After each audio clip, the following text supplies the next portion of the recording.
Hello everyone, welcome back to the channel. Today we are diving into one of the most secretive and controversial developments to come out of Russia in a long time.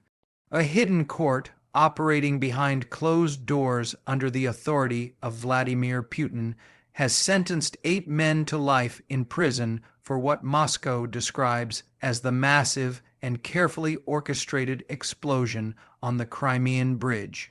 This event, which shook the entire region in October 2022, continues to generate questions, doubts, and debates. In this video, we will break down everything in clear and simple language, looking at what happened, what the Russian government claims, why the trial was kept secret, what the accused said, and why this entire case continues to raise eyebrows around the world. The Crimean Bridge, also known as the Kerch Bridge, has always held symbolic and strategic importance. After Russia annexed Crimea in 2014, the bridge became the physical symbol of Moscow's control over the peninsula. It connected mainland Russia directly to Crimea, serving as a vital supply route for military equipment, troops, fuel, and goods. Because of this, it has always been a hive, target, and Russia has always treated any attempt to damage it as an attack on the state itself. That is one of the main reasons why the Kremlin says the explosion that occurred in 2022 was not just sabotage, but a terrorist attack planned at the highest levels. On the morning of October 8, 2022, the bridge was rocked by an enormous explosion. A truck exploded as it was crossing the bridge, triggering a chain reaction so powerful that parts of the roadway collapsed. A freight train passing nearby caught fire after fuel tanks ignited. Cameras recorded the bright flash and the plume of smoke rising above the structure. The explosion caused deaths, injuries, delays, and months of repair work. The event also carried massive symbolic weight. For many observers, the attack showed that even highly protected Russian infrastructure was not invincible. From the first hours after the explosion, Moscow announced that it would treat the incident as a terror attack. Russian investigators began tracing the path of the truck, the driver, and the cargo it was carrying. According to Russian authorities, the explosives used in the attack were hidden inside ordinary-looking industrial materials, specifically in large rolls of plastic stretch film. The rolls were packed on pallets, placed in a cargo container, and moved across several countries before ultimately reaching Russia. Moscow claims the cargo moved from a Ukrainian port to Bulgaria, then Armenia, then Georgia, and finally crossed into Russia. The Russian security services argued that the logistics chain was deliberately complicated to avoid detection. The 8 men who have now been sentenced were reportedly connected to this chain in different ways. Some were logistics workers, some were businessmen who handled cargo shipments, and some were middlemen who arranged transport routes. Russian officials say these 8 were knowingly involved in organizing, smuggling, and delivering explosives that were used in the truck bomb.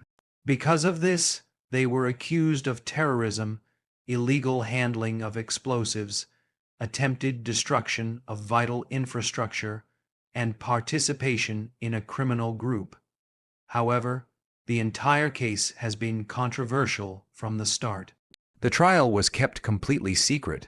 No independent journalists were allowed inside. Court documents were classified. Even family members of the defendants were not permitted to attend. Russia claimed secrecy was necessary because the case involved state security, military matters, and sensitive information from ongoing investigations. But critics argue that secrecy also prevents transparency and accountability. When a high-profile case like this takes place entirely behind closed doors, questions are inevitable. Throughout the trial, the 8 accused men maintained their innocence. They claimed they were simply doing their jobs. Some said they only handled paperwork, others said they arranged routine cargo shipments, and others insisted They were framed or manipulated by networks far larger than themselves. One of the accused, according to reports, said he passed multiple polygraph tests and cooperated fully with investigators, yet no direct evidence ever linked him personally to the explosion. Human rights organizations, including the well-known Russian group Memorial, stated that the case appeared politically motivated. They argued that the defendants were scapegoats. In their view, the Russian government needed to show the public a quick and decisive response, and these 8 men were convenient targets. One of the biggest mysteries is the identity of the mastermind. Russia has repeatedly claimed that Ukrainian intelligence services orchestrated the attack. Kiev has never officially claimed responsibility. Ukrainian officials have made comments in the past hinting at involvement, but have not directly confirmed it. Because of this ambiguity, Russia's accusations remain one-sided, and critics argue that relying solely on Russian state sources makes it difficult to fully understand what truly happened. Another concern raised by analysts is the question of evidence. Since the trial was closed, independent experts cannot review the materials.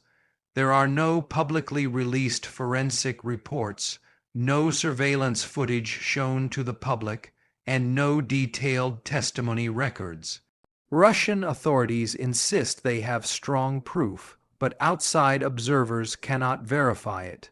Cases involving national security often include secrecy, but when an incident is this major and the punishment is this severe, the lack of transparency becomes a serious issue. Still, from the Kremlin's point of view, handing down life sentences sends a very clear message. The Russian government wants to show that attacks on major infrastructure will be punished with maximum severity. The Crimean Bridge is not an ordinary piece of infrastructure. It is tied deeply to Russia's identity, its national pride, and its military operations. Any threat to the bridge is interpreted not only as a physical attack, but as a symbolic blow to Russian authority. For supporters of the Kremlin, today's verdict is a necessary step to reinforce security, deter more attacks, and stabilize the region. But for critics, this case exposes deeper problems in Russia's justice system.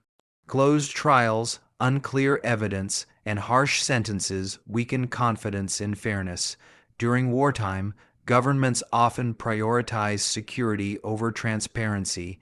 However, when secrecy becomes too heavy, it raises doubts about whether justice is truly being served. One of the most discussed elements of the story is the journey of the cargo. The official Russian account describes a long and complicated route that crossed multiple borders, ports, and customs checkpoints. Experts question how such a large quantity of explosives could pass through so many security systems without detection. Some analysts believe the explosives were added at a later stage, closer to Russia. Others believe the truck driver may not have known what he was carrying, pointing to patterns in previous smuggling operations. These unanswered questions highlight why many people doubt the official narrative. Another major point is the background of the 8 men. Most of them are not known political figures, not military officers, and not intelligence agents. They are ordinary workers, logistics coordinators, brokers, and small-scale businessmen.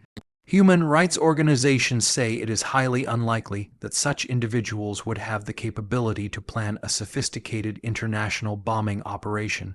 They argue that if Ukrainian intelligence did plan the attack, they would not rely on random civilians. This argument fuels the belief that the 8 men were easy targets, individuals the state could arrest without fear of public backlash. Despite all the criticism, the sentences have now been handed down, and each of the 8 men has received life in prison. In Russia, life sentences are extremely harsh, often carried out in high-security prisons under strict conditions. Visits are restricted, communication is limited, and the environment is extremely tough. For many of these men, this means they may spend the rest of their lives behind bars, separated from their families, isolated from society, and unable to appeal effectively because the trial materials are classified. Another important element is the political timing. Russia is in the middle of a prolonged conflict. Public morale, messaging, and narrative control are key. Announcing life sentences at this moment helps the Kremlin show strength, control, and determination. It signals that the government is actively protecting the homeland and punishing enemies.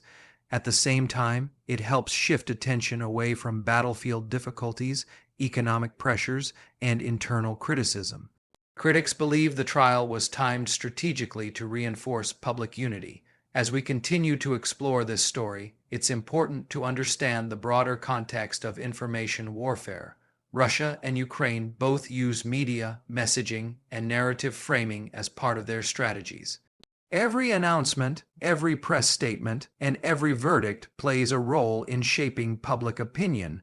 This is why some analysts warn viewers to approach all official statements with caution, to look for independent verification, and to be aware of potential political motivations. The Crimean Bridge explosion remains one of the most symbolic and impactful incidents of the conflict. Whether these 8 men were actually responsible or not, the event itself reshaped military planning, forced Russia to increase security measures, and demonstrated that key infrastructure can be vulnerable.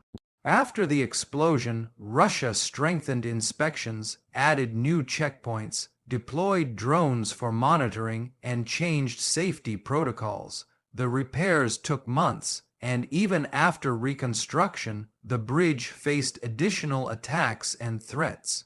For ordinary Russian citizens, the verdict may bring a sense of closure. For Ukrainian citizens, the story represents resistance against occupation. For international observers, it represents yet another example of how war creates complex legal and moral dilemmas. And for the families of the accused, it represents a devastating tragedy that may never be fully explained. One thing is clear: the full truth behind the Crimean Bridge explosion remains clouded.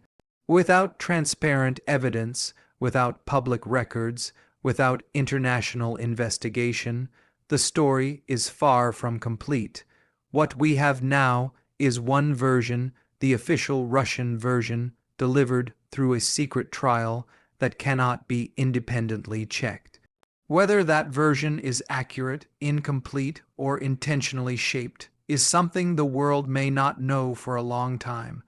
But as more information comes out, as analysts continue to investigate, and as political pressure shifts, the story may evolve. History has shown that wartime narratives often change years later, when documents surface, witnesses speak, or new evidence emerges.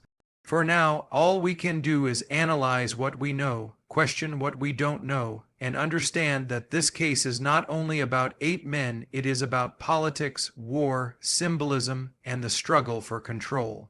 And that brings us to the end of today's deep dive. If you want a follow-up video breaking down step by step how the explosives allegedly moved across countries, or a detailed look at the bridge's strategic importance, let me know in the comments. As always, thank you for watching, stay informed, and stay safe.